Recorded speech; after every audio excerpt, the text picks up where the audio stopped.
Making any kind of life changes will involve your commitment, courage, and a whole lot of faith.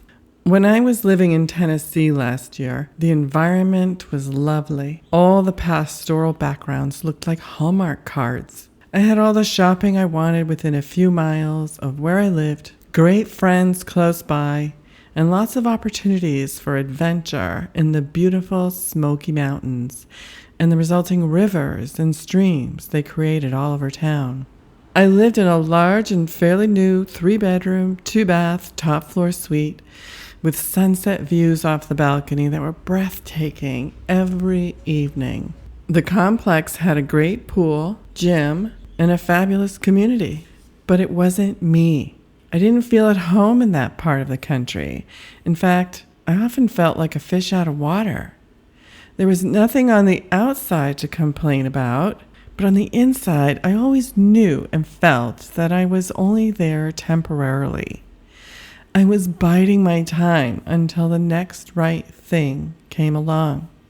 But things just don't come along on their own. You have the power and ability to create what you want instead of just living with what you have powerlessly. Last winter dumped a lot of snow on East Tennessee, and something inside of me said, that's it. I wanted tropical sunshine, warm beaches, year-round good weather, a progressive community, and yet still remain within the U.S. At that time, I had a screensaver on my laptop that was a series of pictures I had taken during a trip to Maui nearly a decade before. Every time my computer went to sleep, there were these fabulous scenes of turquoise blue waters and black lava rock coastlines and swaying palm trees. I didn't know it at the time, but just mindlessly staring at those images while I was on the phone, taking coaching calls or doing other business, I was subconsciously magnetizing the plans for my next dream location.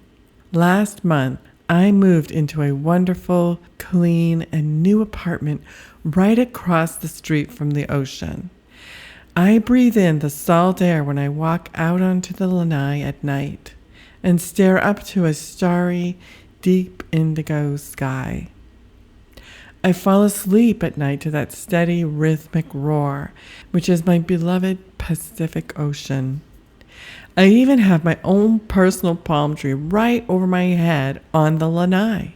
Seriously, if you go to my blog, there is a picture there of the palm tree right above me from where I was writing this blog post. I couldn't have planned all these things, but I experience now how perfect they are for me. There's a little bit of magic making here, and that is where all the faith in a higher power comes in. Making this happen was not a smooth walk in the park. The day before, the trucking company came to pick up my car in Knoxville to transport it to Maui. My transmission went out and had to be replaced at the dealership. This was an unexpected but necessary expense that really threw me. The move also required eliminating quite a few belongings, and each one of them found a place to go. It was a real trimming down that required time and energy. But I was pushed from the inside, because I knew Spirit is always wanting to give us every possible thing that would make us happy. We just don't realize it, believe it, or even know sometimes what to ask for.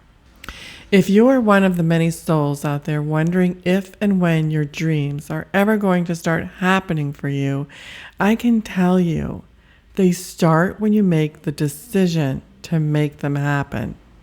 Here are a few tips to follow once you've decided. Number 1, do some research. Make this part of your dream-making plan. Whatever your goal, whether it's to lose weight, find that perfect partner, move across the world, or get your book done, do some preliminary homework and get better informed. Once you know more, you will also be able to fill in the blanks and dream more. Number 2, get support. Find people who really believe in you, will not think your dreams are crazy, and will be there for you when the journey to getting there gets a little bumpy. And believe me, it will. It's kind of like the universe wanting to make sure you're really committed to having what you want. When the going gets tough, you want to have a few close confidants who can push you back up that hill once again. Number 3, distance yourself from those who would take you down. Some people may feel threatened that you're intending to make some changes. It causes them to look at their own lives and feel bad about them. Your only focus is upward and forward movement with heart. Allow your naysayers to fall by the wayside, and don't waste time nor energy defending your dream. Surround yourself with people who lift you higher. Number 4, hire a coach. Yes, I am one, and I have one. And this is shameless self-promotion because it works. If you want to get this done in a third of the time it would normally take, invest in yourself and find the right coach. Investing in support will provide you with clarity, accountability, and direction toward your goals. A good coach will be able to see where your limiting beliefs are that may be stopping you from achieving your dream, especially more easily. Number 5, don't fall into the trap of always using your friends and family as your sounding board. Yes, it is helpful to have them around to support you. However, they may not necessarily be trained to know how to pull the best out of you, nor do they always want to hear it. They have their own lives, you know? Advice giving is very common among the untrained. Is that what you really want to hear from others and what you want for yourself? Let's get real about what your life looks like now and what you want instead. There's nothing more fun, vibrant, or soul-fulfilling than using your mind, creativity, and energy to create the life you want.